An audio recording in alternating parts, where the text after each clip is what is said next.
Brazilian President Luis Inácio da Silva signed a decree black and mixed-race people's inclusion in political decision-making post. In the UK, a parliamentary panel hears former Prime Minister Boris Johnson's allegations in the Partygate case over Downing Street lockdown parties back in 2020. Lebanese security forces fired tear gas to disperse hundreds of demonstrators who had gathered near government buildings in the capital to protest against deteriorating economic conditions. Hello, welcome to From the South. I'm Luis Alberto Matos from the teleSUR studios in Havana, Cuba. We begin with the news. Brazilian President Luis Inácio da Silva on Tuesday signed a decree paving the way for at least 30% of the positions to be appointed in Brazil's federal government to be filled by black and mixed-race people. The Latin American leader, who returned for his third presidential term in January, has vowed to make Brazil's government reflect the face of Brazilian society, where more than half of the population is black or mixed. The decree seeks to advance racial equality in this country of 213 million. Brazil, the last country in the Americas to abolish slavery in 1888, has the largest black population outside of Africa. However, it is plagued by structural racism, with fewer than 5% black executives in the largest 500 Brazilian companies, according to a 2021 survey.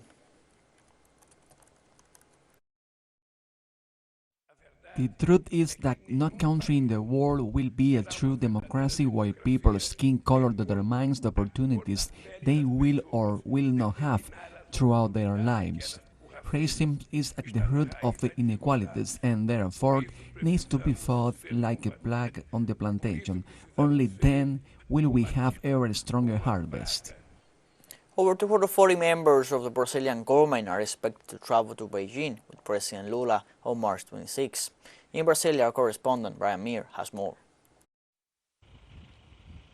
The Brazilian government is preparing its largest international trip since the inauguration of President Lula in January. Over 240 members of Congress, the Senate, the federal government, and business leaders are expected to join Lula when he meets with Chinese President Xi Jinping in Beijing next week. The trip is going to take from the 26th to the 31st of March, and on the table are over 20 bilateral trade agreements, which Lula hopes they'll be able to ratify when he's there. They're also going to talk about how to bring peace to the conflict in the Ukraine, and there's talk about a possible Chinese takeover of all of the Ford factories that were shut down during the Bolsonaro administration to begin manufacturing Chinese vehicles, possibly electric vehicles, in Brazil.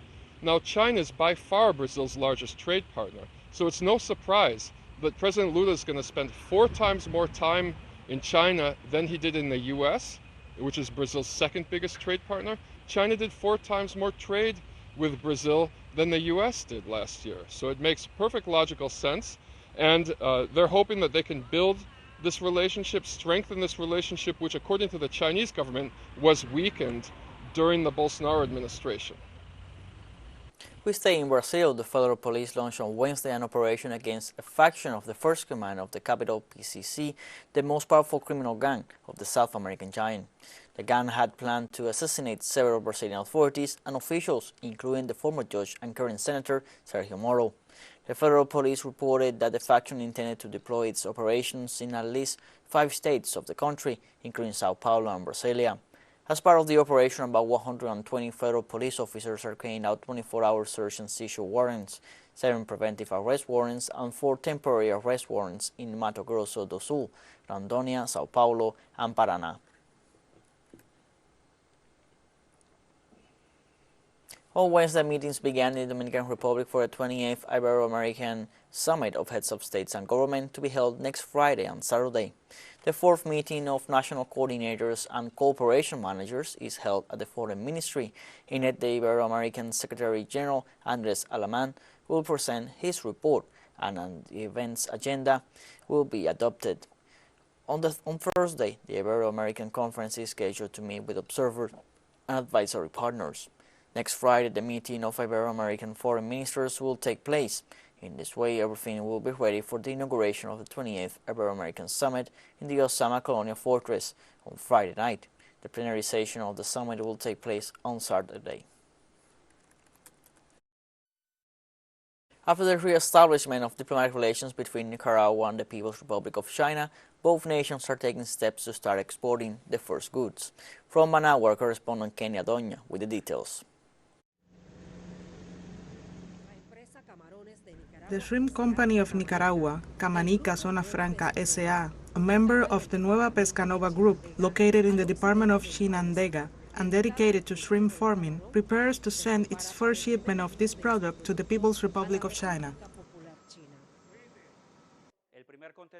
The first shipment will leave this month. We already have the raw material and the process is moving forward. It should leave before the end of the month. And the expectation or what that container has, which is your specific question, is 24 tons. But again, 24 tons is the amount in the first container. From then on, we have high expectation for increasing sales. This is one of the samples we want you to see. We are already packing the product for shipment to China.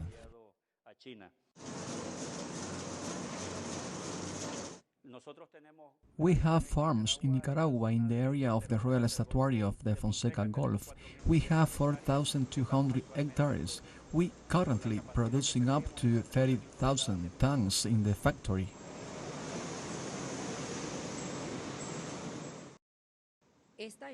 This company is one of the largest and most prestigious shrimp companies in the country, with exports to over 80 countries around the world. We are ready to export. We have gone through the whole process. We have great expectation for the Chinese market, and we are dedicated to a type of banana shrimp. That is our current focus. The closeness we have to Puerto Corinto, we are 20 kilometers away from it, or 75 kilometers away from the border with Honduras, allow us to sell every easily. We know the dimensions of the Chinese market. We also know the quality of the product that we have in Camanica. We are a high-ranking company in Nicaragua and in Central America. We have the quality that matches the needs of the Chinese market. They have protocols and high-quality standards, working hand-in-hand with authorities from the Nicaraguan Institute of Agricultural Protection and Health. The role of the Nicaraguan Institute of Agricultural Protection and Health as an institution and as a regulatory authority in our country has been fundamental because it has not only been a guide, but also an entity that demands compliance with quality standards. We are prepared to comply with the quality standards and the demands we know are required in the world today. Nicaragua has great potential in the shrimp industry, with great expectations to satisfy and conquer the Chinese market. Kenia Doña, teleSUR, Nicaragua.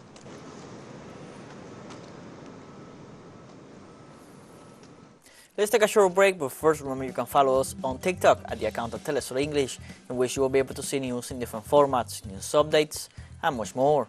All the stories coming up. Stay with us.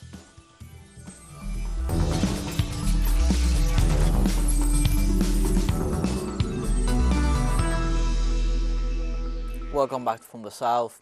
In the UK, a parliamentary panel hears on Wednesday former Prime Minister Boris Johnson's allegations in the Partygate case over Downing Street lockdown parties back in 2020. Johnson is expected to argue that because he was relying on guidance from trusted advisors when he told Parliament that COVID-19 rules were followed at all times. However, in new evidence, his then Cabinet Secretary Simon Case and Johnson's Director of Communication at the time, Jack Doyle, disowned those testimonies. If the inquiry concludes that any misleading statement made by Johnson was intentional or reckless, he faces being suspended or expelled from Parliament for being in contempt of the House of Commons and forced the election of a substitute for the seat he holds since 2015. On Wednesday, British Prime Minister Rishi Sunak won the Parliament's approval of a key element of a post-Brexit deal on Northern Ireland, despite a lack of support from the province's biggest unionist party and some of its lawmakers. Sunak has sought to end years of wrangling over Brexit by taking up one of the most complicated parts of the negotiations in seeking to ensure smooth trade with Northern Ireland without creating a hard border with Britain or the European Union member Ireland. Despite the opposition, Sunak won the vote by 515 votes to 29. suggesting that several members of his Conservative Party abstain from the vote. He agreed with the European Union to introduce the Stormont break, aimed at offering Northern Ireland more control over whether to accept any new EU laws or as part of the so-called Windsor framework of measures. In France, protests continue against the pension reform of Emmanuel Macron's government. Some 10,000 people took to the streets Tuesday evening in Nantes. They were carrying torches, banners, and chanting slogans against the proposed pension reform that retirement age from 62 to 64. The police bashed demonstrators minutes after the protest had begun. Last month, 300 people were arrested in clashes with the police.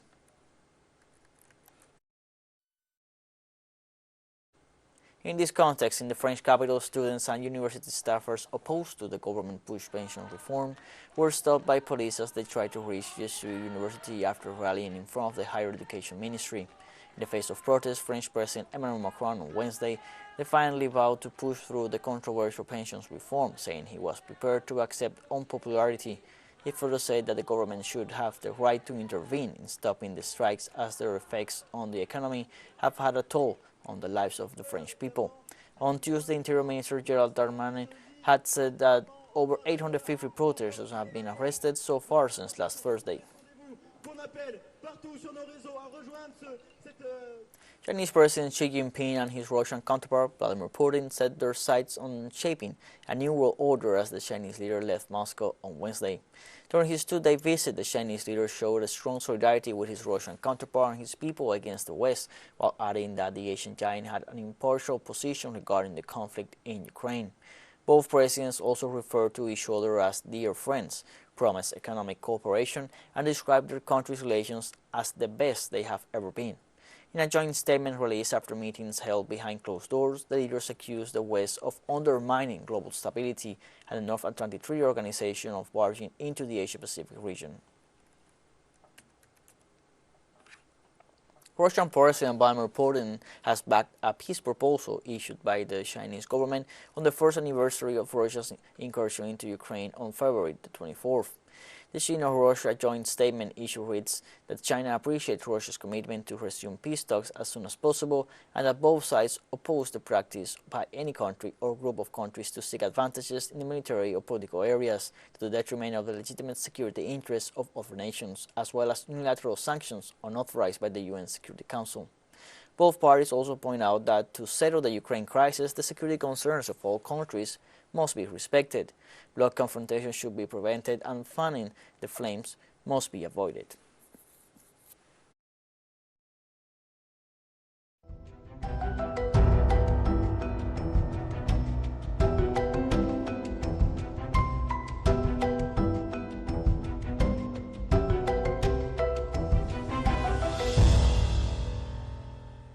In the United States, a severe storm continues to affect the state of California. Emergency officials deploy teams across the state to respond to the impacts of the 12th atmospheric river battery in California. Heavy rains and snow fell in different parts of the state on Tuesday, unleashing a new round of flooding and power outages. So far, 5 people have been injured, 4 of them seriously, by falling trees in various parts of San Francisco. Meanwhile, more than 200,000 utility customers across the state had no power.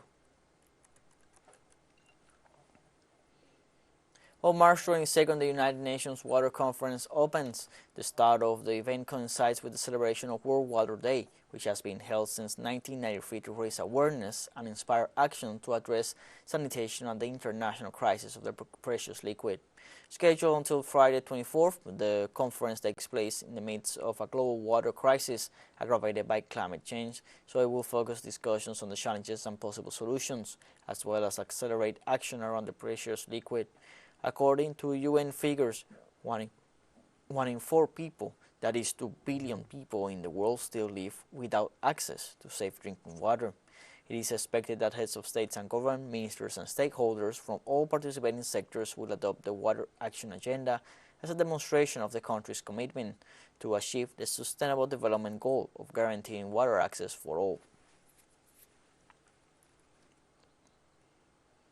teleSUR English continues to grow. You can now tune in from 33 different African countries through StarSat, dial 461, and enjoy Latin American alternative broadcasts.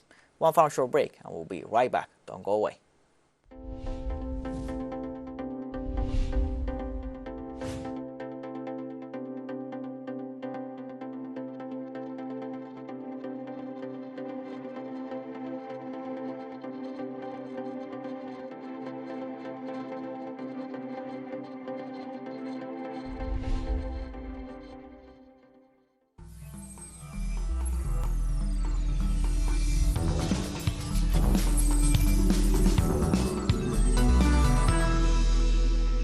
Welcome back from the south. Lebanese security forces fired tear gas on Wednesday to disperse hundreds of demonstrators who had gathered near government buildings in the capital to protest against deteriorating economic conditions. The violence came amid widespread anger over the dire economic conditions in the country, where mismanagement by the ruling class has been uncontrolled for years, preceding the economic meltdown that started in late 2019. Among the protesters were retired soldiers and policemen who demanded better pays. Several people suffered breathing problems from the tear gas fired by the security forces who tried to keep protesters away from the buildings. The protest was called for by retired soldiers and depositors who have had limited access to their savings after local banks imposed informal capital controls amid the crisis. On Wednesday, Ethiopia's parliament removed the Tigray People Liberation Front or TPLF party from a list of terrorist organizations, a significant step forward establishing an interim regional government following the end of a 2-year civil war. The delisting is a prerequisite for the Tigray People's Liberation Front's participation in an interim regional government after the end of Ethiopia's civil war. The front had been labeled as a terrorist group in May 2021 after leading the northern region of the country into war with the federal government in late 2020. Parliament has now approved the decision to pull it out of the list with a majority vote. The move, supported by most of the country's politicians, will strengthen the November 2022 peace deal between the party and the federal government. The deal ended the conflict in which tens of thousands of people were killed and millions were forced from their homes. Also on Wednesday, Uganda's parliament passed sweeping anti-gay legislation that proposes tough new penalties for same-sex relationships and criminalizes anyone who identified as LGBTQ. While more than 30 African countries, including Uganda, already prohibit same-sex relationships, the new law will be the first to prohibit simply identifying as lesbian, gay, bisexual, transgender, and queer. For the bill to be introduced into the penal code, it still has to be ratified by the head of state, Yoweri Museveni, who has already described homosexual as deviations from the norm and accused the West of wanting to impose this sexual inclination on Africa. Rights advocacy group Human Rights Watch warned earlier this month that the law would violate Ugandans' rights. Israel's LGBTQ community commemorated 35 years since the legislation of same-gender relations on Wednesday. The demonstration was also held as a sign of resistance against the advance of the anti-rights government of Prime Minister Benjamin Netanyahu. In fact, the leader of the Israeli government is pushing for a judicial reform that will give the executive branch greater powers than the rest of the state authorities, an initiative that thousands of demonstrators have taken to the streets to denounce as an anti-democratic move.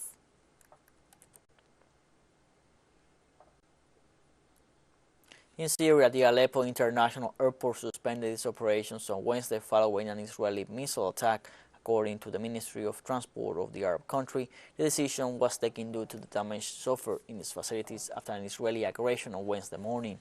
As a result, all flights are being redirected to Damascus and Latakia airports. Earlier that day, the Syrian Defense Ministry had denounced that Israel had launched a missile from the Mediterranean Sea side, adding that the airport's runway and navigation equipment were damaged and destroyed in the attack. For its part, the Syrian Foreign Ministry considered on Wednesday that the absolute silence of the UN Security Council and the unlimited support of the U.S. administration and its allies encouraged Israel to continue its aggressions.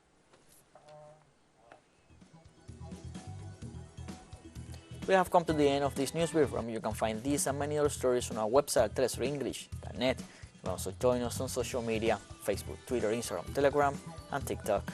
For TeleSUR English, I'm Luis Alberto Matos. Thank you for watching.